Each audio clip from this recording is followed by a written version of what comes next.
बहुत ही important topic आपका D block का स्टार्ट होने जा रहा है, जिसका नेम है magnetic property of transition metals.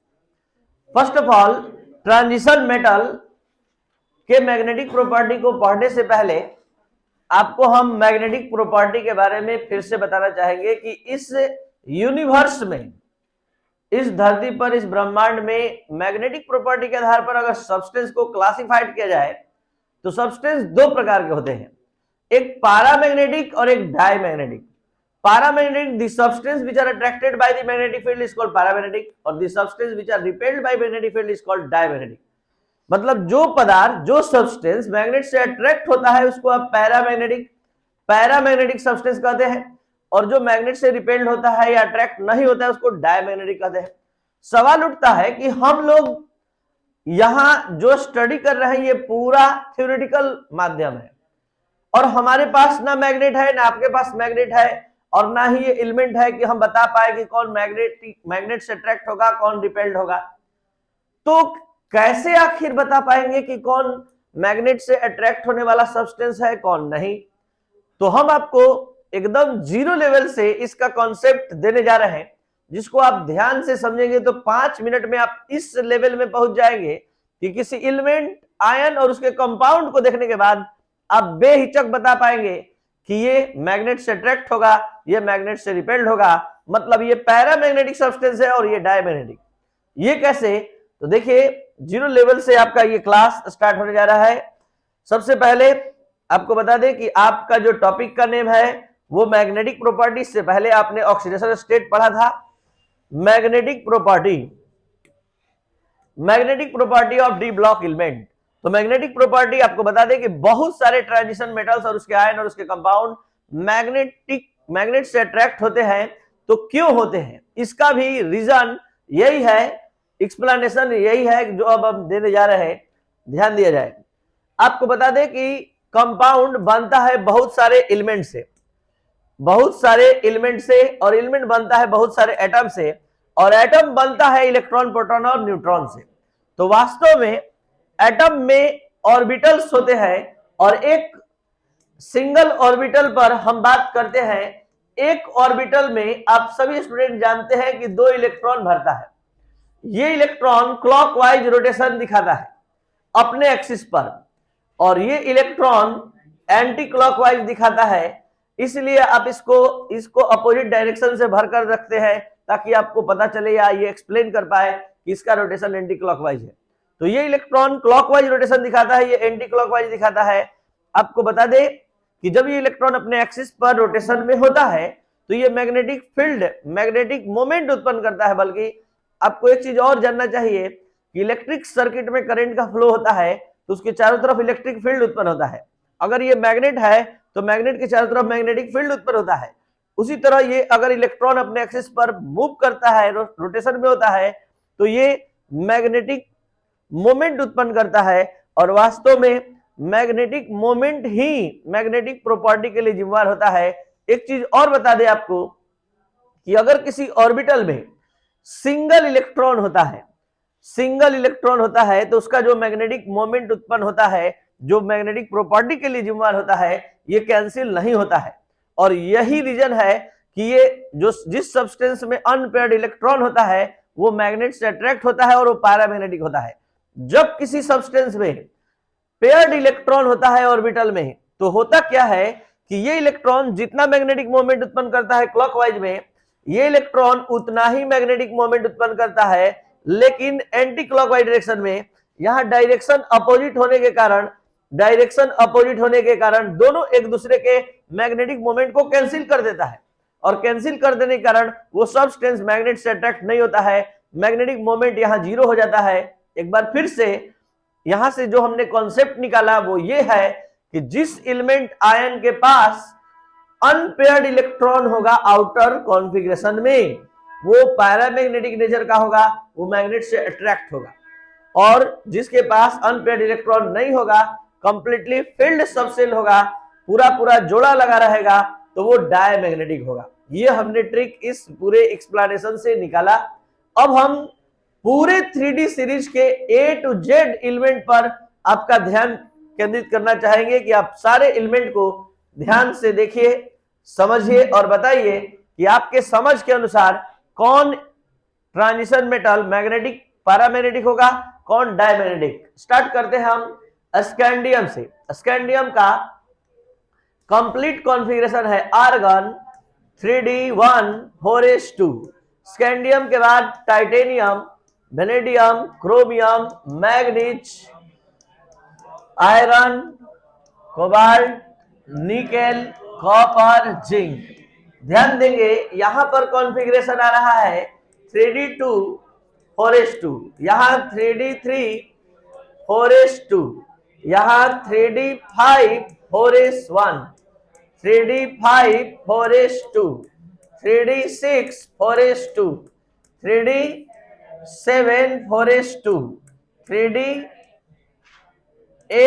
4s2, 3d10 4s1, 3d10 4s2।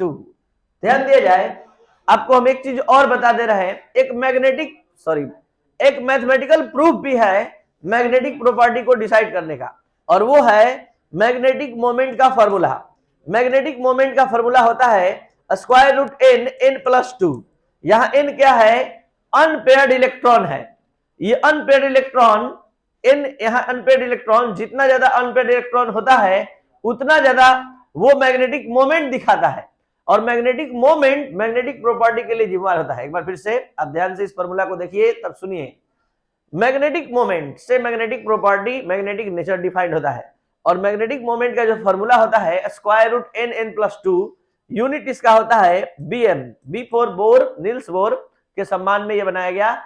Bore मैग्नेटियोन इसका फुल फॉर्म है। जिस तरह फोर्स का यूनिट होता है न्यूटन, उसी तरह इसका यूनिट होता है bm, और ये square root n+2। What is n? Number of unpaired electron.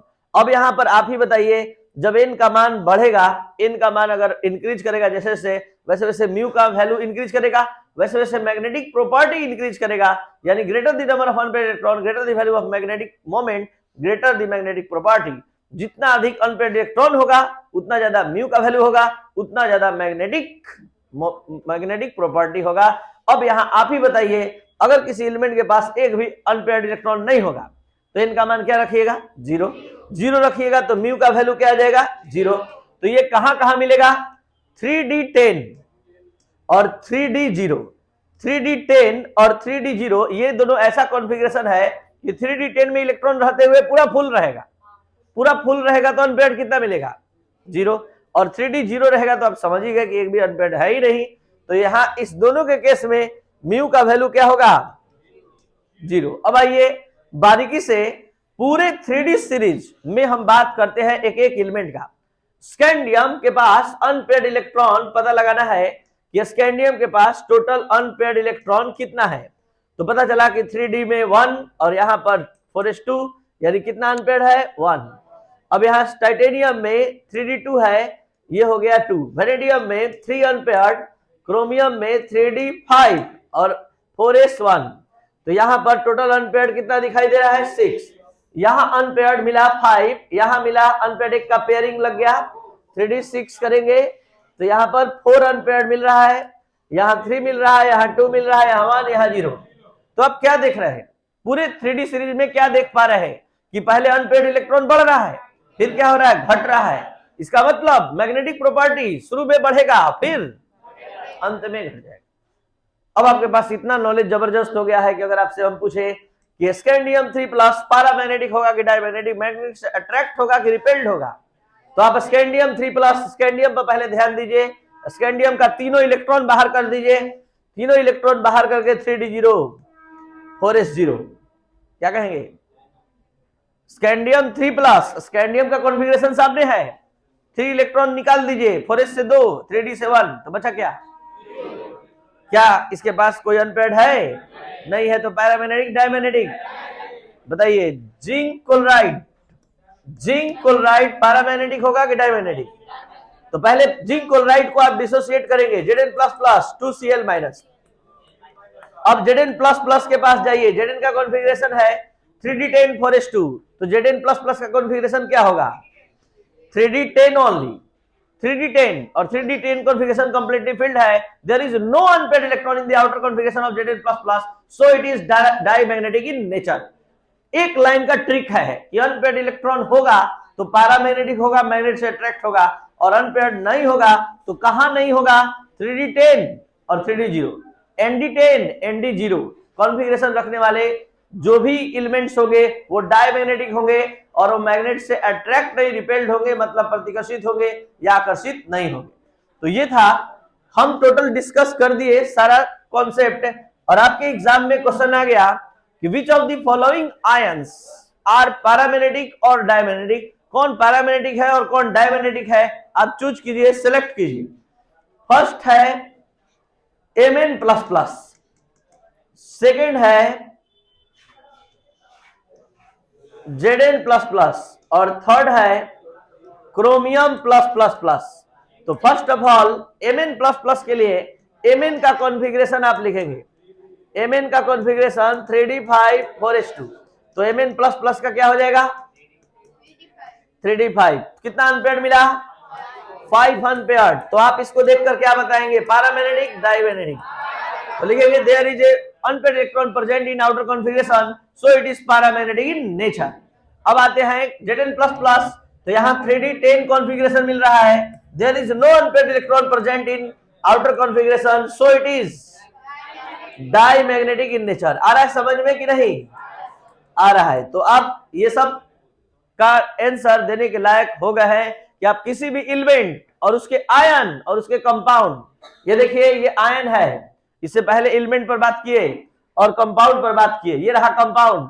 अब कंपाउंड को भी बताने के लायक हो गए, एलिमेंट तो बताने के लायक इसी तरह है कि सबका कॉन्फ़िगरेशन देखकर चेक कर सकते हैं कि अनपेयर्ड इलेक्ट्रॉन होगा तो पैरामैग्नेटिक, नहीं होगा डायमैग्नेटिक।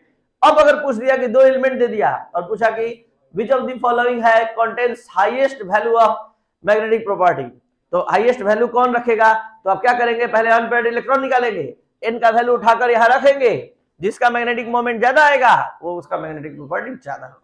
तो greater the value of unpaired electron, greater the value of magnetic moment, greater the value of magnetic moment, greater the value of magnetic property. आया बात समझ में? अब आपका ये क्लास नोट्स क्या दे रहा है जरा देख लिया जाए, क्या हमने समझाया, एक एक लाइन एक एक वर्ड समझ लीजिए।